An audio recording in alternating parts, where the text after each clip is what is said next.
오늘 우리에게 주신 하나님의 말씀은 신약성경 누가복음 9장 12절에서 17절까지의 말씀입니다. 신약성경 106쪽에 있습니다. 이 말씀 읽을 때에 살아계신 하나님의 음성을 친히 듣는 귀한 시간 되시기를 바랍니다.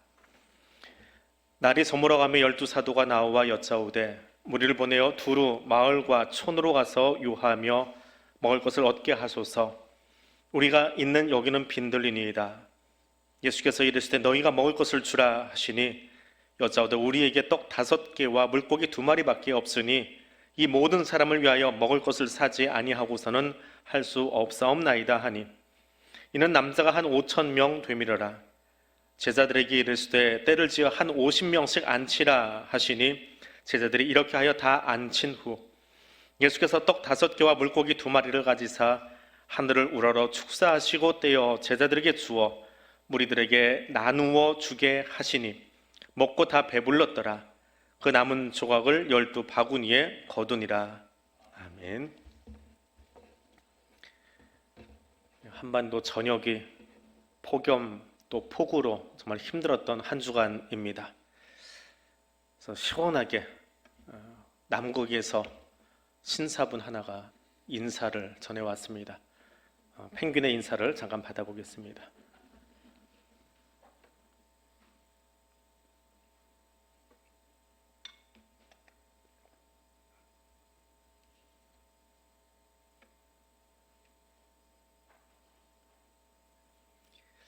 제일 마지막에 띄워드린 사진이 원본입니다.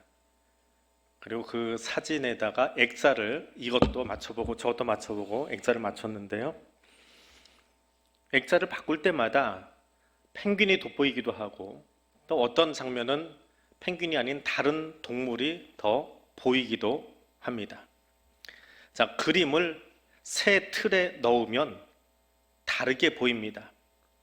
이것을 이런 정신적 변화를 빅터 프랭클이라고 하는 사람이 틀 세로 짜기, 리프레이밍이라고 표현을 했습니다.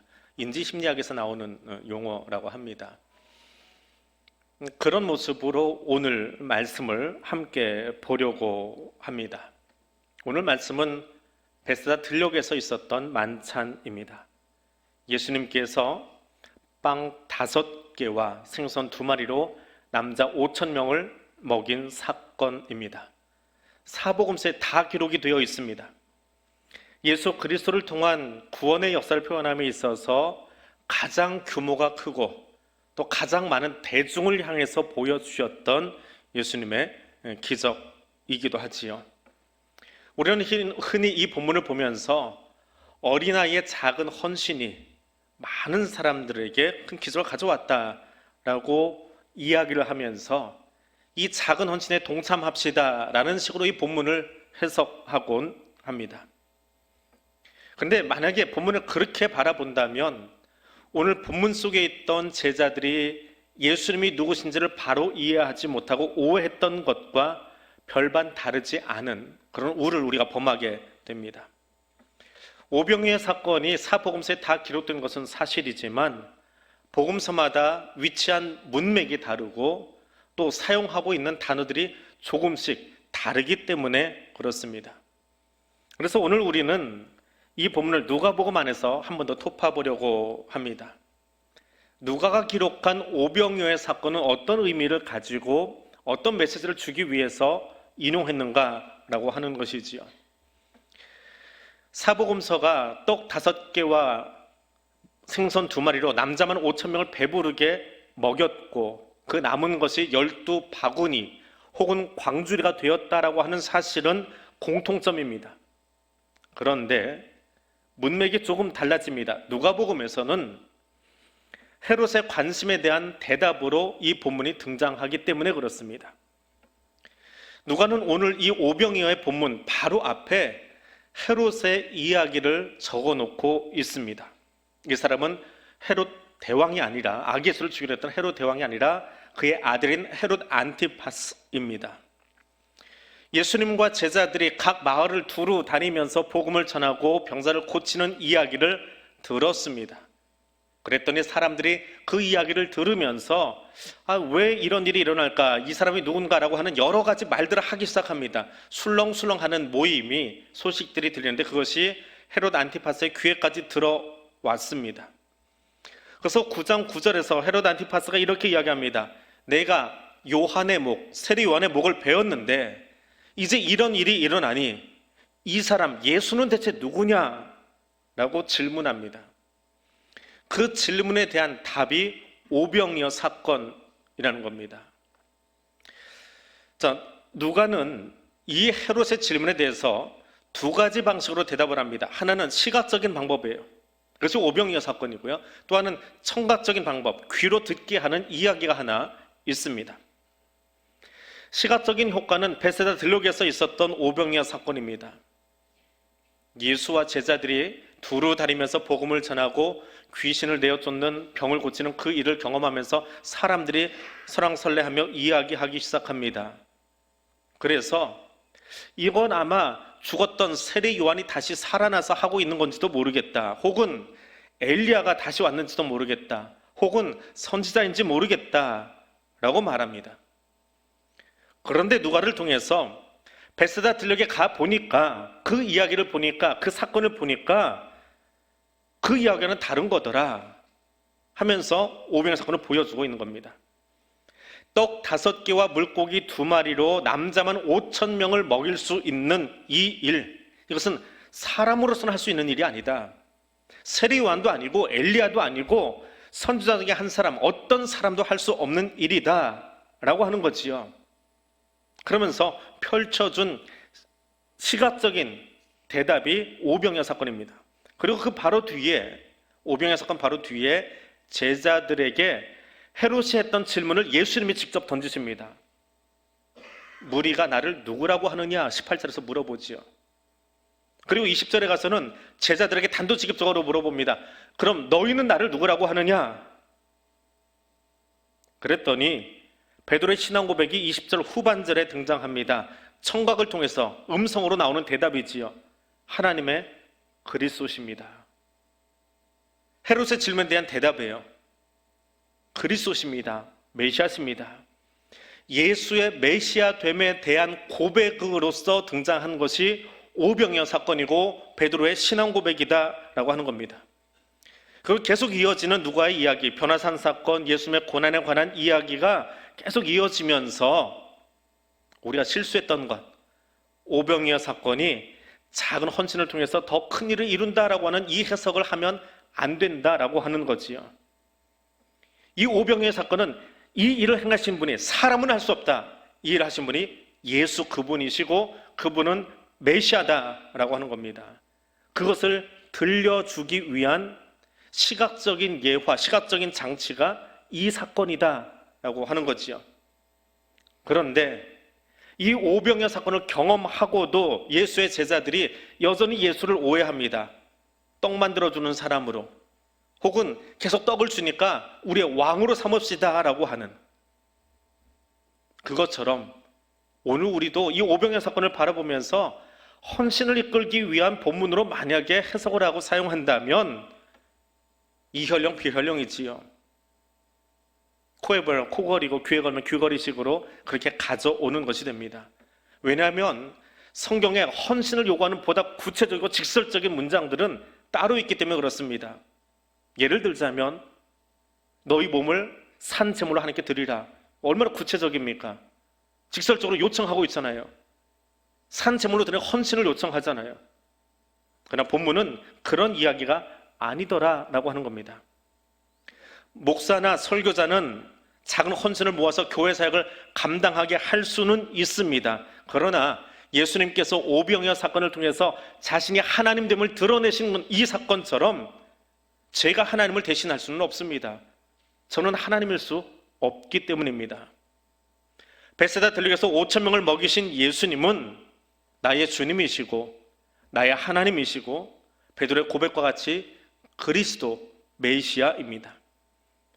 그리고 한 세대가 더 지나서 요한은 이 모든 사건을 다시 한번 되짚어보면서 우리에게 영원한 생명을 주기 위해서 자기 몸을 찢으신 예수, 그분이 생명의 떡이시다. 그분이 이 땅에 오신 예수 그리스도, 나의 그리스도 메시아시다라고 고백하고 있습니다. 오늘 이 오병이어 사건을 보며 이 잔치를 벌이신 분이 나의 주님, 우리의 메시아됨을 고백하는 저와 여러분 될 수 있기를 원합니다. 또 하나, 오늘 본문은 하나님의 관심이 누구에게 있는가라고 하는 것을 바라보게 하는 것입니다. 본문을 읽으면서 우리가 빠지기 쉬운 또 하나의 작은 함정은 5천이라고 하는 숫자입니다. 사복음서가 다 기록을 하고 있는데 마태복음은 이 본문을 기록하면서 이 음식을 먹은 사람이 여자와 아이 외에 5천 명이나 되었다라고 하는 부가적인 설명을 붙이고 있습니다. 근데 누가는 이 설명을 붙이지 않아요. 왜? 누가에게 있어서 5천이라고 하는 숫자가 중요하지 않기 때문에 그렇습니다. 그런데 사람들은 이 마태복음과 누가복음을 섞어가지고 어차피 다 4개 복음서가 다 기록하고 있으니까 섞어서 이런 상상을 다시 합니다. 당시에 가족 구성원이 대충 몇 명이니까 최소한으로 잡아서 현대 가족이 4인 가족 기준 한다면 남자가 5천이면 2만에서 3만은 모였을 거다. 그렇게 많이 먹였다. 그럼 3만이건 2만이건 무슨 상관입니까? 5천은 작은 숫자인가요?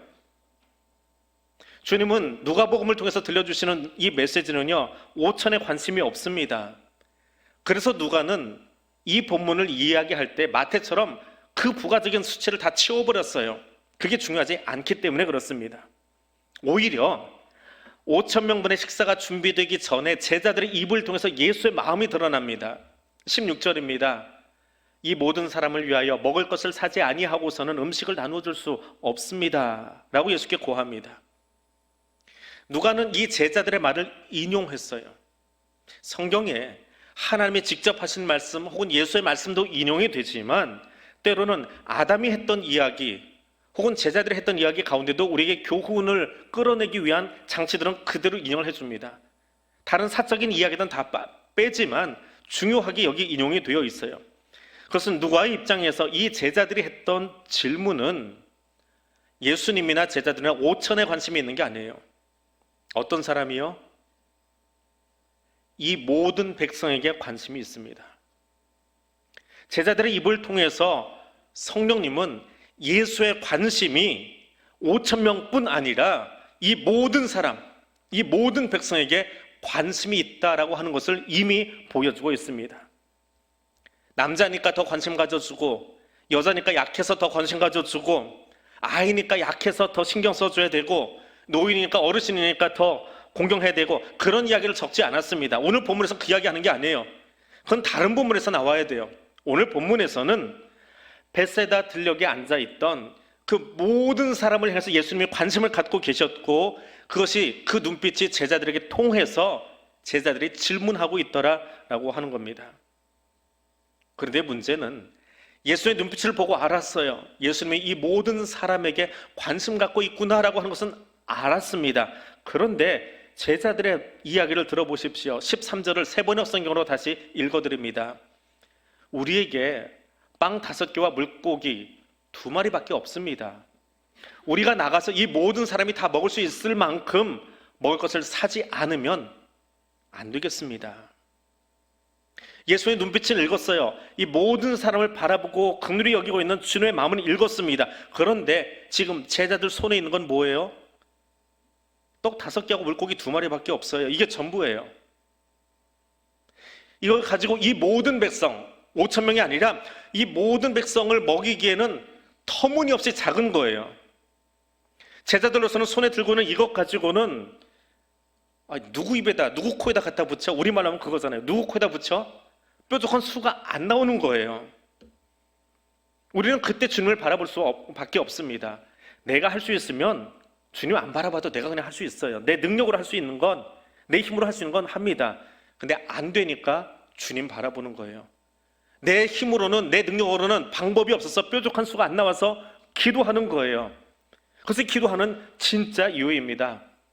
내가 할 수 있는 걸 주님께 떠넘기기 위해서 기도하는 게 아니라 나는 할 수 없습니다. 그러나 주님은 하십니다. 어찌할까요? 어찌할까요? 라고 묻고 있는 겁니다. 그리고 그렇게 물었기 때문에, 그렇게 주님 바라보았기 때문에 그 뒤에 나오는 건 뭐예요? 순종입니다. 누가는 그 흐름을 따라서 적고 있습니다. 이 모든 사람을 향한 예수의 명령 앞에 예수님이 내놓은 대답, 그 명령이 때로는 이 제자들에게 이해되지 않을 수도 있어요. 아니 어떻게 그 방법을 씁니까? 라고 납득이 되지 않을 수도 있습니다. 그러나 순종하는 거예요. 이게 재미있는 건 누가의 이야기 흐름을 따라가 보십시오. 주님 우리에게 순종을 원하실 때 갑자기 내가 감당하기 힘든 어떤 일들을 해라라고 요청하면 그 다음 날로 교회 안 나올 거예요. 그걸 내가 어떻게 합니까? 뭐 신앙생활을 한 40년, 50년 해서 모를까? 난 못합니다. 그럴지도 몰라요. 근데 누가 이야기를 천천히 따라가 보십시오. 첫 번째 명령은요, 아주 단순합니다. 제자들에게 14절에서 때를 지어 한 50명씩 앉혀라 라고 이야기합니다. 집으로 돌아가게 하든지 혹은 돈 맡은 제자에게서 돈을 내놔라 해가지고 빵을 사주든지 아니면 우리가 지금 가진 돈이 얼마 없으니까 다 각출해서 더치페이해서 돈을 좀 내놔라, 우리가 물건 사올게, 이렇게 하지 않았습니다. 뾰족한 수가 보이지 않는 바로 그 자리에서 예수님은 숫자 세기에 용이하도록 한 50명씩 좀 그렇게 앉혀라 라고 이야기합니다. 마태나 마가는 좀 더 구체적으로 이야기합니다. 50명, 100명씩 앉혀라 했는데 누가는 거기에 관심 없어요. 대충 한 50명씩 이렇게 한 묶음 한 5천 되는구나, 그 정도 시험만 볼 수 있으면 되는 거예요. 더 중요한 건 따로 있습니다. 예수님이 14절에서 50명씩 앉혀라 하니까 제자들이 15절에서 어떻게 했습니까? 15절이요. 제 얼굴에 안 써 있습니다. 제자들이 이렇게 다 앉힌 후에 14절과 15절에 앉혀라, 앉혔다. 이게 순종이에요. 어렵습니까? 어렵지 않아요. 주님 우리에게 순종을 요청하실 때 갑자기 우리가 이해 안 되는 큰 것부터 요청하지 않습니다. 지극히 단순하지만 그 순종부터 시작이 되는 거예요. 일부 예배 때 이 이야기를 하다가 일부부터 숙제를 하나 더 내드렸습니다. 사실 이 부분은 원고에 없는 건데요, 숙제를 내드렸습니다. 여러분도 자리 좀 제대로가 아니라 좀 앞당겨 앉으십시오. 일부 예배 보니까 다 뒤로 앉아있어요. 이 앞가 텅 비어 있어요. 앞자리로 앉으십시오. 다음 주에 보겠습니다. 저 뒤에 앉아 계신 분들 제가 눈도장 찍어놨습니다. 앞으로 나와서 앉으십시오. 수요 기도회 때 앞자리 비워놓고 앉지 마시고 앞에부터 챙기십시오. 은혜 받는 자리부터 앞으로 나오세요. 그늘에 숨어 계시지 마시고 양옆에 기대 앉지 마시고 좀 가운데로 나와서 수요 예배 금요 찬양 때, 그래 이렇게 사람이 좀 모여 있으니까 여기서 찬양 인도하는 분도 설교하는 분도 힘이 나죠. 듬벙듬벙 있으면 이 넓은 공간에 몇 명 되지도 않는데 그렇게 앉으면 힘도 안 나요. 예. 다음 주 좀 앞으로 앉으십시오. 일부 예배 때는 끄덕끄덕 하시는데 3부는 끄덕이 없네요. 다음 주는 그 자리에 그냥 앉으실 것 같아요. 보겠습니다. 제가 1부 때도 그 얘기 했습니다. 2부 때도 그 얘기 했습니다. 다음 주에 보겠습니다. 어느 자리에 앉으시는지. 순종입니다. 주님이 요구하시는 것, 주님의 관심이 뭔지 물었으면 순종해야지요. 주님이 모든 사람을 향해서 관심을 갖고 있습니다. 내가 그걸 따라가려면 순종해야 되는데 어떤 것부터요? 앉는 것부터요. 어렵지 않은 그것, 그 자리에 앉는 것 말입니다. 거기서부터 나의 주님, 우리 주님께서 일하십니다. 그 순종을 했더니 그들이 12제자가 되었고 사도신경에 가서는 사도가 되었고 교회 역사 속에서는 그들이 십자가에서 순교하고 인도에서 순교하고 교회를 세운 겁니다. 직분을 맡아서 순종하는 게 아니에요. 순종이 먼저였습니다. 어떤 순종이요?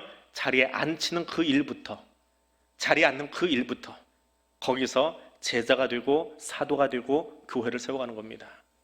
오늘 그 순종이 우리에게 있기를 원합니다. 자, 예수님의 메시아됨을 들었습니다. 그리고 그리스도이신 메시아이신 그분의 말씀에 순종함을 들었습니다. 이제 마지막 메시지입니다. 주님이 한 번 더 명령을 내리십니다.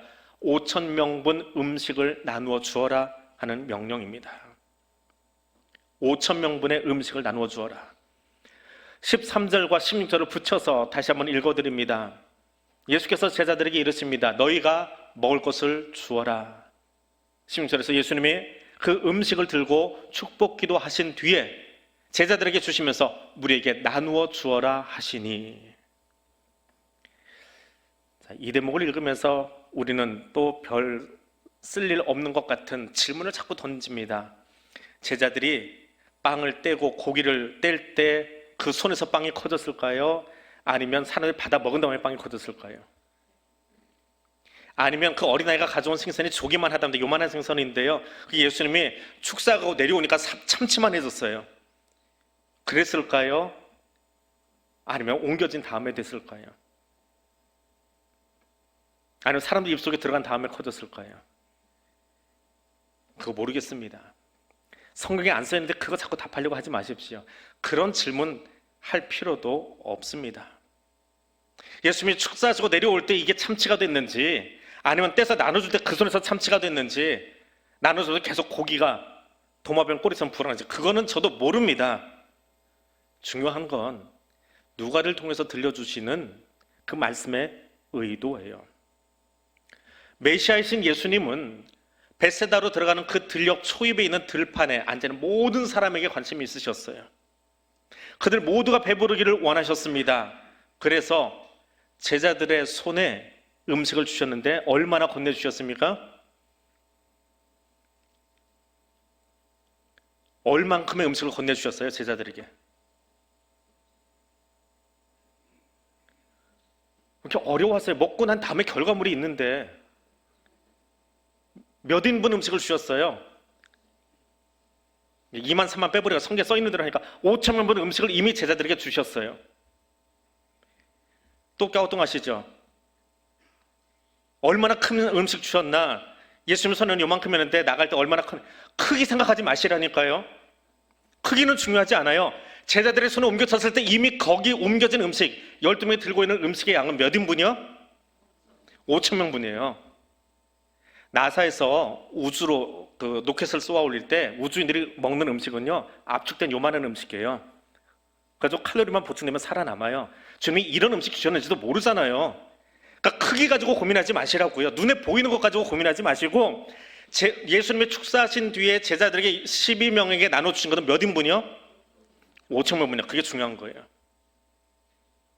크기에 괴념치 마십시오. 우리는 자꾸 크기를 보아요. 제자들에게 5,000명분 음식을 이미 주셨어요. 자, 이제 이 뒤의 일입니다. 어떤 분이 이것을 보고 이렇게 풀어내요. 한 문장으로 이야기합니다. 제자들에게 그리고 우리에게 주시는 메시지예요. 5,000명분을 혼자 독식하는 사람 될래? 아니면 5,000명을 먹여 살리는 사람이 될래?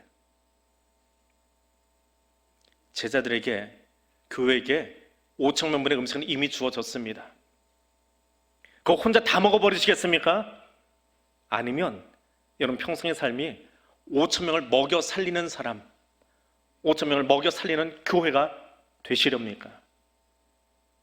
제자들의 손에는 크기는 묻지 마세요. 주님은 이미 주셨어요.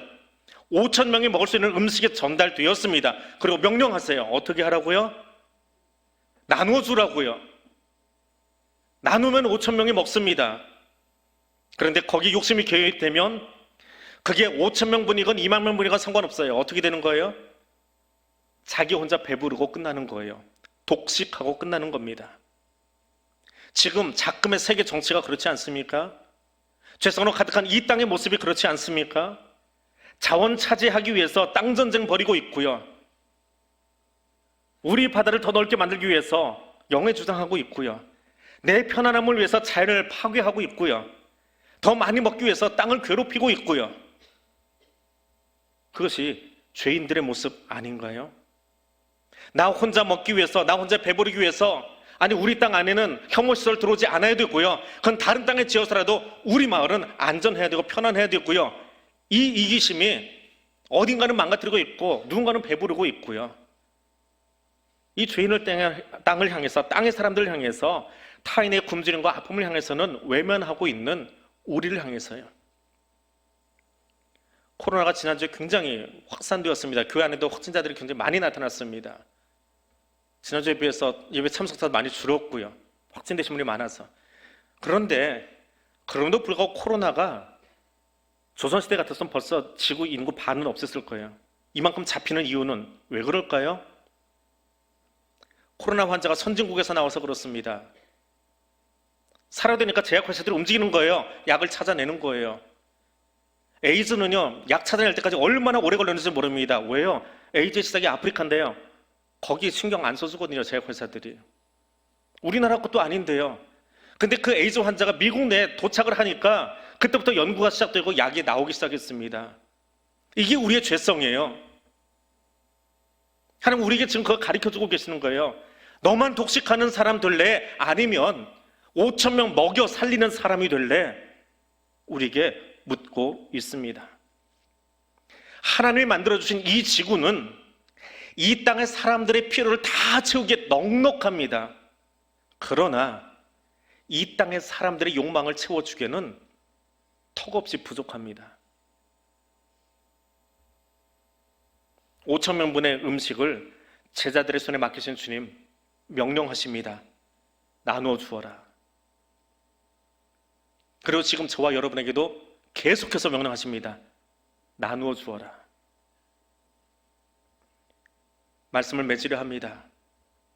누가를 통해서 들려주신 이 메시지를 들으면서 5천 명, 아니 모든 사람을 향해서 그 제자들이 해야 될 사명, 그것에 오늘 성도들이 교회가 관심을 가져야 된다라고 전하고 계십니다. 그래서 누가는 다른 복음서 기자와 다르게 복음서에 그치지 않고요, 원론적인 이야기에 그치지 않고 실천편인 사도행전을 하나 더 적습니다. 그 말씀을 복음을 들었던 제자들이 어떻게 제자로서 사도로서 살아가고 있는지, 그래서 교회가 어떻게 태동했는지, 이 복음서의 내용을 어떻게 실천하며 살았는지를 사도행전에 계속해요 적어 내려가고 있습니다. 그리고 그 이야기는 지금 우리가 다시 적어야 합니다. 예수의 메시아됨을 아는 제자이십니까? 베세다 식탁에서 제자들이 주님으로부터 양식을 먹은 것처럼 오늘 여러분 이 주일 아침에 말씀을 통해서, 성경을 통해서, 설교를 통해서 양식을 먹었습니까? 그렇다면 누가를 통해 들려주신 하나님의 관심처럼 사도행전에서 그들이 제자가 되어서 그 말씀을 실천하고 교회를 출범시키며 교회를 세워가며 성령행전을 써 내려갔던 것처럼 오늘 여러분의 삶의 현장에서, 역사의 현장에서 동일하게 명령하고 있습니다. 네가 가서 저들의 먹을 것을 주어라라고 명령하고 계시는데 그 명령을 실천하는 저와 여러분 될 수 있기를 원합니다.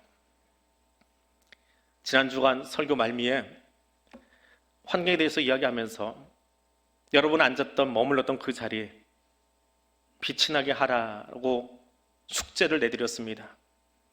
그 예배 드리고 떠나간 그 뒤의 모습을 우리가 보겠습니다라고 이야기하고 여러분 다 나가신 뒤에 교육자들만 남아서 전층 사진을 다 찍었습니다. 복도 사진을, 휴지통이 어떻게 생겼는지. 그리고 보여드리고 싶었습니다. 근데 보여드릴 필요가 없어서 사진을 오늘 안 띄웁니다. 너무 잘 치우셨더라고요. 숙제를 정말 잘하셨어요. 각 방마다 큰 쓰레기는 이미 밑으로 내려갔고요, 조금 남아있는 것들은 분리수거가 돼서 옆으로 잘 정리되어 있는 것을 보았습니다. 말씀을 듣고 지난주에 정말 실천 열심히 하셨더라고요. 식당에 갔을 때 어떤 분은 옆에 있다가 그 이야기를 하더라고요. 그리스도인이 머물렀던 자리 빛이 나게 하라고 했는데 그냥 일어서지 않고 그릇들 좀 모아놓고요, 그 주인이 편하게 치울 수 있도록 정리해놓고 쓰레기 옆에 휴지통에다 버려놓고 나가면서 설교를 기억하고 살아야 되겠습니다 하고 일어서는 모습을 보았습니다. 이번 차원에도 동일하게 말씀의 적용을 하나 내어드립니다. 이 한 주간 우리가 이것을 실천해 보았으면 좋겠습니다. 한 주간 폭염과 폭우로 대한민국이 참 많이 힘이 듭니다. 여러분 주위에, 여러분 이웃 가운데 그것 때문에 힘들어하는 이웃들을 찾아서 또 보아서 교육자들에게 혹은 당회원들에게 알려주십시오. 내가 헌금했으니까 당회가 알아서 집행하겠지, 그것은 담당하는 재직 부서가 있으니까 그 부서에서 알아서 하겠지 하지 마시고요. 물론 열심히들 하고 있습니다. 그러나 열심히 뛰어야 당회원, 교역자 다 합쳐야 20명밖에 안 됩니다. 20명의 눈이 아니라 오늘 온라인으로 또 여기 모이는 예배로 함께 모인 600여 성도분들 그 눈으로 흩어져 보아주십시오. 어디가 힘든지, 누구에게 도움이 필요한지, 어떤 도움을 주었으면 좋겠는지 살펴서 알려주십시오. 헌금했으니까 누가 하겠지라고 하는 것이 아니라 내가 그것을 돕기 위해 마음을 모아주십시오. 그 마음을 모아서 집행하겠습니다. 도와드리겠습니다. 어려운 것을 우리가 함께 살펴보고 너는 가서 먹이라라고 한 것처럼 여러분 가서 살펴주십시오. 그리고 우리 교회에 주신 그 5천만 분을 먹일 수 있는 그 은혜 가지고 있는데 우리 것이 아니라 나누기 위해서 실천하는 이 한 주간이 될 수 있기를 원합니다. 기도하겠습니다. 은혜 하나님, 우리 대한교회에 5천만 번 음식을 나눌 수 있는 은혜를 주신 하나님, 인간의 욕망 때문에 함께 나누지 못하고 자원쟁탈을 벌이는 이 땅을 향하여 누가를 통해 들려주신 천국 복음의 실천자로 이 한 주간을 살아가려고 합니다.